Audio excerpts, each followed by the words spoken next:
कौसल्या सुप्रजा रामपूर्वा सन्ध्या प्रवर्तते। उत्तिष्ठ नरशार्दूल कर्तव्यम् दैवमात्मिकम्। कौसल्या सुप्रजा रामपूर्वा सन्ध्या प्रवर्तते।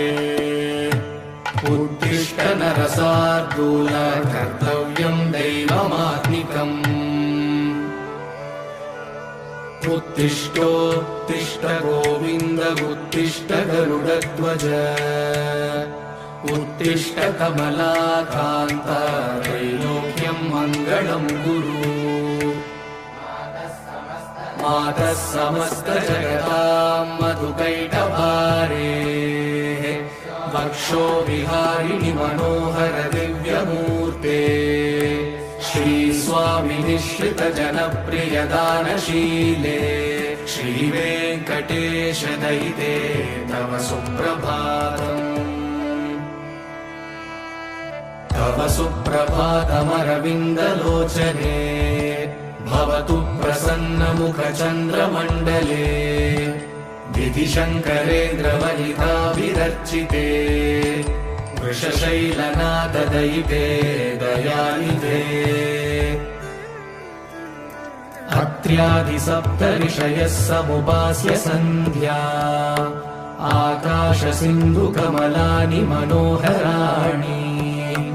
आदाय पादयुगमर्चयितुम् प्रपन्नाः। शेषाद्रिशेखर विभो तव सुप्रभातम्।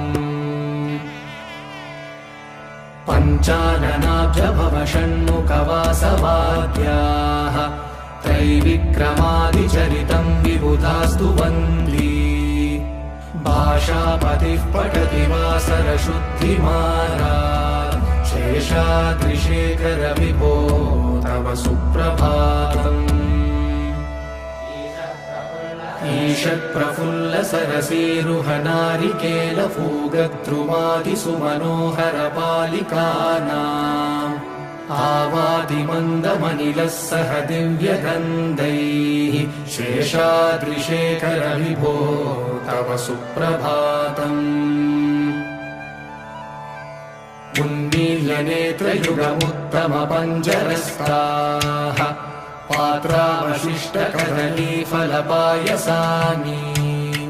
भुक्त्वा सलीलमथकेलिसुखाः पठन्ति। शेषाद्रिशेखर विभो तव सुप्रभातम्। तन्त्री प्रकर्ष मधुरस्वनया विपञ्च। गायत्यनन्तचरितम् तव नारदोऽपि। भाषा समग्रमसकृत्करसाररम्यम्। शेषाद्रिशेखर विभो तव सुप्रभातम्। भृङ्गावली च मकरन्दरसानुविद्धजन्कारगीतनिनदैः सह सेवनाय। निर्यात्युपान्तसरसी कमलोदरेभ्यः। शेषाद्रिशेखर विभो तव सुप्रभातम्। योषागणेन वरदग्निविमत्यमाने। घोषालयेषु दधिमन्थनतीव्रघोषाः। रोषात् कलिम् विदधते ककुभश्च कुम्भाः। शेषाद्रिशेखर विभो तव सुप्रभातम्। पद्मेशमित्रशतपत्रकतालिवर्गाः। हर्तुम् श्रियम् कुवलयस्य निजाङ्गलक्ष्म्या। भेरे निनादमिव बिभ्रति तीव्रनादम्। शेषाद्रिशेखर विभो तव सुप्रभातम्। श्रीमन्नभीष्टवरदाखिल लोकबन्धो। श्री श्रीनिवास जगदेकदयैकसिन्धो। श्रीदेवतागृहभुजान्तर दिव्यमूर्ते। श्रीवेङ्कटाचलपते तव सुप्रभातम्। श्रीमन्नभीष्टवरदाखिल लोकबन्धो। श्री श्रीनिवास जगदेकदयैकसिन्धो श्रीदेवता गृहभुजान्तर दिव्यमूर्ते श्रीवेङ्कटाचलपते तव सुप्रभातम्। श्रीस्वामी पुष्करिणिकाप्लवनिर्मलाङ्गाः श्रेयोतिनो हरविरिञ्च सनन्दनाद्याः द्वारे वसन्ति वरवेत्र हतोत्तमाङ्गाः श्रीवेङ्कटाचलपते तव सुप्रभातम्। श्रीशेषशैलगरुडाचल वेङ्कटाद्रिनारायणाद्रिवृषभाद्रिवृषाद्रिमुख्या आख्यां त्वदीयवसतेरनिशं वदन्ति श्रीवेङ्कटाचलपते तव सुप्रभातम्। सेवा पराशिव सुरेश कृशानुधर्म रक्षोऽम्बुनाथ पवमान धनादिनाथाः भद्राञ्जलि प्रविलसन्निज शीर्षदेशाः श्रीवेङ्कटाचलपते तव सुप्रभातम्। धाटेषु ते विहगराज मृगाधिराज नागाधिराज गजराज हयाधिराजाः स्वस्वाधिकारमहिमाधिकमर्दयन्ते श्रीवेङ्कटाचलपते तव सुप्रभातम्।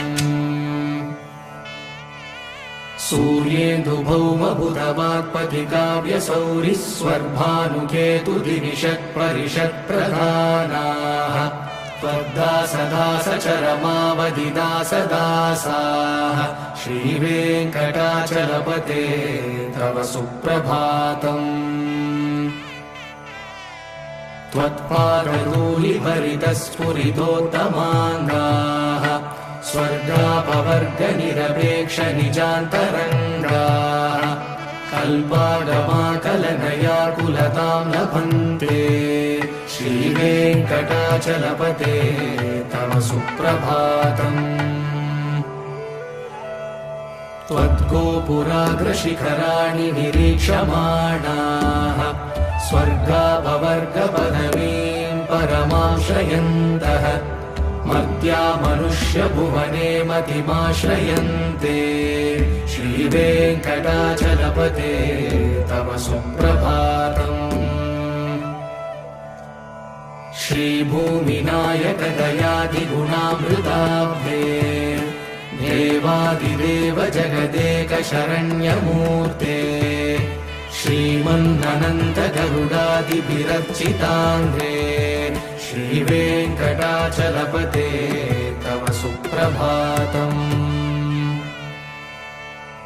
श्रीपद्मनाभ पुरुषोत्तम वासुदेव वैकुण्ठमाधव जनार्दन चक्रपाणे श्रीवत्सचिह्न शरणागत पारिजात श्रीवेङ्कटाचलपते तव सुप्रभातम्।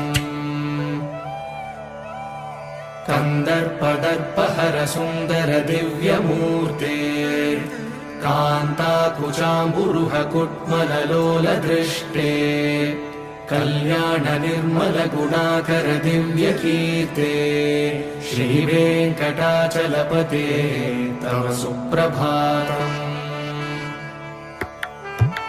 नीलाकृते कमठकोल नृसिंहवर्णिन् स्वामिन् परश्वत तपोधन रामचन्द्र शेषांश रामय गुणन्दन कल्किरूप श्रीवेङ्कटाचलपते तव सुप्रभातम्।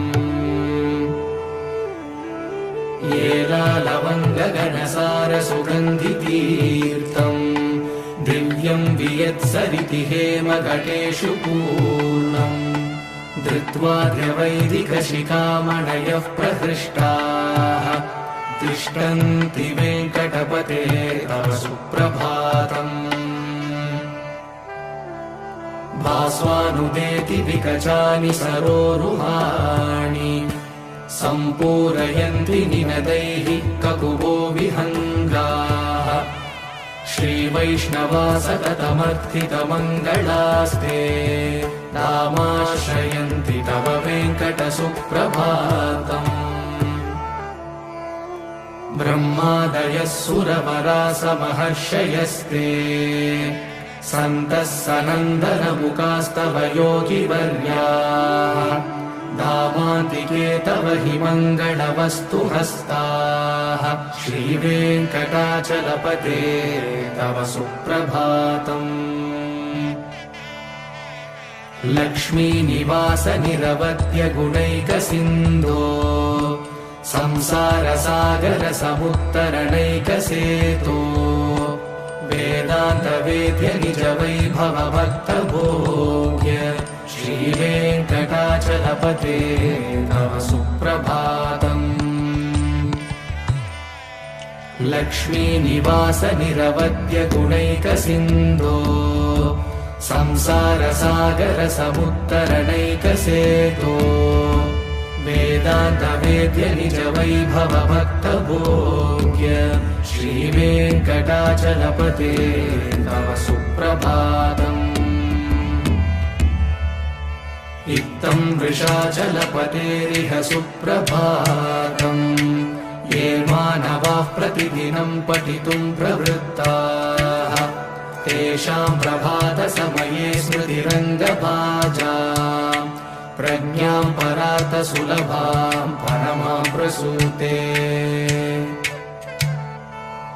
इत्थं वृषाचलपतेरिह सुप्रभातम् ये मानवाः प्रतिदिनं पठितुं प्रवृत्ताः तेषां प्रभातसमये स्मृतिरङ्गभाजाम् प्रज्ञां परार्थसुलभां परमां प्रसूते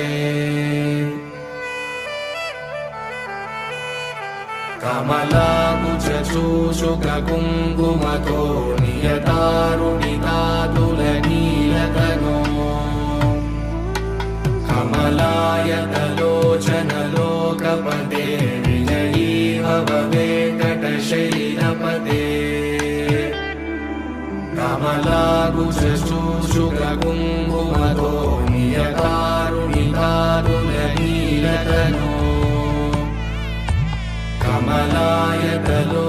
कमलायतलोचनलोकपते विजयी भव वेङ्कटशैलपते स चतुर्मुख षण्मुख पञ्चमुख प्रमुखाखिल दैवतमौळिमणे शरणागत वत्सल सारनिधे परिपालय मां वृषशैलपते अतिवेलदया तव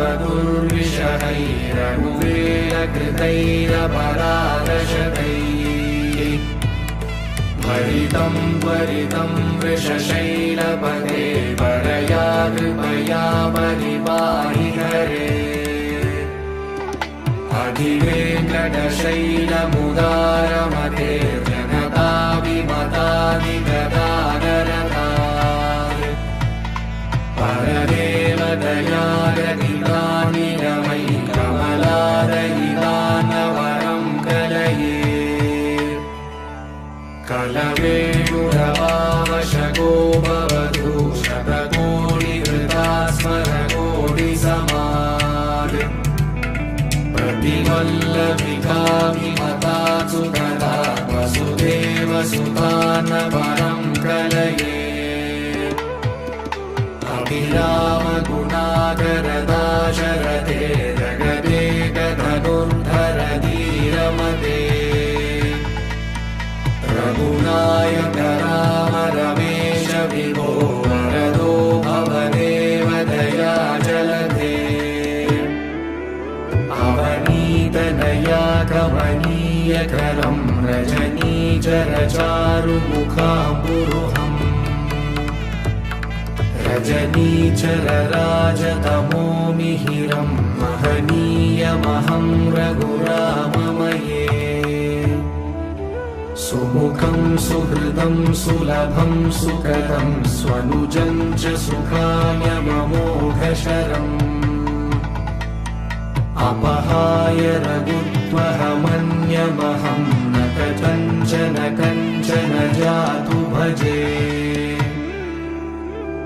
विना वेङ्कटेशं ननाथो ननाथ सदा वेङ्कटेशं स्मरामि स्मरामि हरे वेङ्कटेश प्रसीद प्रसीद प्रियं वेङ्कटेश प्रयश्च प्रयश्च विना वेङ्कटेशं ननाथो ननाथ सदा वेङ्कटेशं स्मरामि स्मरामि हरे वेङ्कटेश प्रसीद प्रसीद प्रियं वेङ्कटेश प्रयश्च प्रयश्च अहं दूरदृष्टे पदाम्बोजयुग्म प्रणामे च यागत्य सेवां करोमि सकृत्सेवया नित्यसेवाबलं त्वं प्रयश्च प्रयश्च प्रभो वेङ्कटेश अज्ञानिना मया दोषान् शेषान् विहितान् हरे क्षमस्वत्वं क्षमस्वत्वं शेषशैलशिखामणे अज्ञानिना मया दोषान् शेषान् विहितान् हरे क्षमस्वत्वं क्षमस्वत्वं शेषशैलशिखामणे ईशानां जगतोऽस्य वेङ्कटपतेर्विष्णोर्परां प्रेयसीं तद्वक्षस्थलनित्यवासरसिकां तक्षान्तिसंवर्धिनी पद्मालङ्कृतपाणिपल्लवयुगां पद्मासनस्तां श्रियं वात्सल्यादिगुणोज्ज्वलां भगवतीं वन्दे जगन्मातरम् ईशानां जगतोऽस्य वेङ्कटपतेर्विष्णोर्परां प्रेयसीं तद्वक्षस्थलनित्यवासरसिकां तक्षान्तिसंवर्धिनी पद्मालङ्कृतपाणिपल्लवयुगां पद्मासनस्तां श्रियं वात्सल्यादिगुणोज्ज्वलां भगवतीं वन्दे जगन्मातरम् श्रीमन्कृपाजलनिधे श्रितसर्वलोकः सर्वज्ञशक्तनथवत्सल सर्वशेषिन् स्वामिन् सुशीलसुलभाश्रितपारिजात श्रीवेङ्कटेश शरणं शरणं प्रपद्ये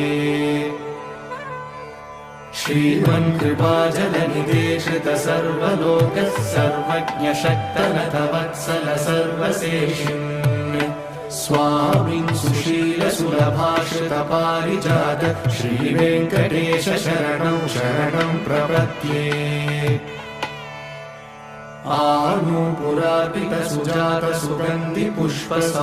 आनूपुरार्पितसुजातसुगन्धिपुष्पसौरभ्यसौरभकरौ समसन्निवेशौ सौम्यौ सदानुभवनेऽपि नवानुभाव्यौ श्रीवेङ्कटेश शरणं शरणं प्रपद्ये सद्यो विकासि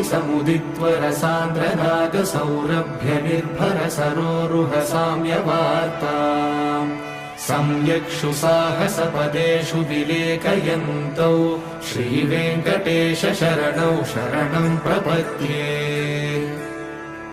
रेखामयध्वजसुधाकलशातपत्रवज्राङ्कुशाम्बुरुहकल्पकशङ्खचक्रैः भव्यैरलङ्कृतकलौ परतत्त्वचिह्नैः श्रीवेङ्कटेश शरणं शरणं प्रपद्ये ताम्रोदराद्युतिपराजितपद्मरागौ बाह्ये महोभिरविभूतमहेन्द्रनीलौ उद्यन्यकांशुभिरुदस्तशशाङ्कभासौ श्रीवेङ्कटेश शरणं शरणं प्रपद्ये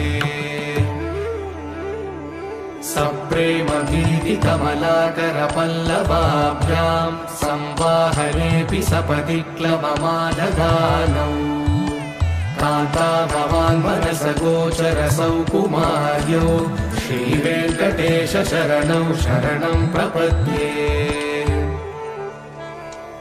लक्ष्मीमहीतदनुरूपनिजानुभावनीलादिदिव्यमहिषीकरपल्लवानाम् आरुण्यसङ्क्रमणतः किल सान्द्ररागौ श्रीवेङ्कटेश शरणौ शरणं प्रपद्ये।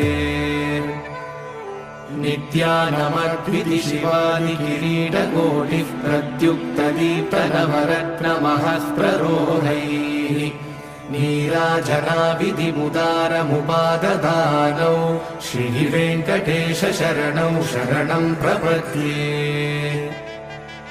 विष्णोपदे परम इत्युदितः प्रशंसौ यौ मध्ववुत्स इति भोग्यतयाभ्युपातौ भूयस्ततेति तव पाणितलः प्रदिष्टौ श्रीवेङ्कटेश शरणौ शरणं प्रपद्ये। पार्थाय तत्सदृशसारथिना त्वयैव यौ दर्शितौ स्वचरणौ शरणं व्रजेति भूयोऽपि मह्यमिह तौ करदर्शितौ ते श्रीवेङ्कटेश शरणौ शरणं प्रपद्ये। मन्मूर्तिकालियफणे विकटाटवेषु श्रीवेङ्कटाद्रिशिखरे शिरसिश्रुतीनाम् चित्तेऽप्यनन्यमनसां सममाहितौ ते श्रीवेङ्कटेश शरणौ शरणं प्रपद्ये। अम्लानहृष्यधवनीतरकीर्णपुष्पौ श्रीवेङ्कटाद्रिशिखराभरणायमानौ आनन्दिताखिल मनोनयनौ तवैतौ श्रीवेङ्कटेश शरणौ शरणं प्रपद्ये। प्रायः प्रपन्नजनता प्रथमावताह्यौ मातुस्तनाभिवशिशोरमृतायमानौ प्राप्तौ परस्परधुरामतुलान्तरौ ते श्रीवेङ्कटेश शरणौ शरणं प्रपद्ये। सत्त्वोत्तरैः सततसेव्यपदाम्बुजेन संसारतारकदयाद्रगृगञ्जलेन सौम्योपयन्तृमुनिनामवदर्शितौ ते श्रीवेङ्कटेश शरणौ शरणं प्रपद्ये। सत्त्वोत्तरैः सततसेव्यपदाम्बुजेन संसारतारकदयाद्रगृगञ्जलेन सौम्योपयन्तृमुनिनामवदर्शितौ ते श्रीवेङ्कटेश शरणौ शरणं प्रपद्ये। श्रीशश्रिया घटिकया त्वदुपाय भावे प्राप्ये त्वयि स्वयमुपेयतया स्फुरन्त्या नित्याश्रिताय निरवद्य गुणाय तुभ्यं शां किङ्करो वृषगिरीश न जातु मह्यम्। श्रीशश्रिया घटिकया त्वदुपाय भावे प्राप्ये त्वयि स्वयमुपेयतया स्फुरन्त्या नित्याश्रिताय निरवद्य गुणाय तुभ्यं शां किङ्करो वृषगिरीश न जातु मह्यम्। श्रियकान्ताय कल्याणनिधये निधयेऽर्तिना श्रीवेङ्कटनिवासाय श्रीनिवासाय मङ्गलम्। श्रियकान्ताय कल्याणनिधये निधयेऽर्तिना श्रीवेङ्कटनिवासाय श्रीनिवासाय मङ्गलम्। लक्ष्मी सविभ्रमालोकशुभ्रुविभ्रमचक्षुषे चक्षुषे सर्वलोकानां वेङ्कटेशाय मङ्गलम्। श्रीवेङ्कटाद्रिशृङ्गाग्रमङ्गलाभरणाग्रये मङ्गलानां श्रीनिवासाय मङ्गलम्। सर्वावयव सौन्दर्य सम्पदा सर्वचेतसा सदा सम्मोहनायास्तु वेङ्कटेशाय मङ्गलम्। नित्याय निरवध्याय सत्यानन्दचिदात्मने सर्वान्तरात्मने श्रीमद्वेङ्कटेशाय मङ्गलम्। स्वतः सर्वविदे सर्वशक्तये सर्वशेषिणे सुलभाय सुशीलाय वेङ्कटेशाय मङ्गलम्। परस्मै ब्रह्मणे पूर्णकामाय परमात्मने प्रयुञ्जे परतत्त्वाय वेङ्कटेशाय मङ्गलम्।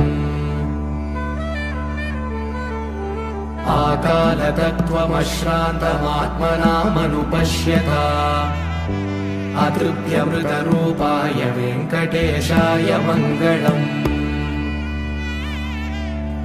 प्रायस्वशरणौ पुंसां शरण्यत्वेन पाणिना कृपया दिशते श्रीमद्वेङ्कटेशाय मङ्गलम्।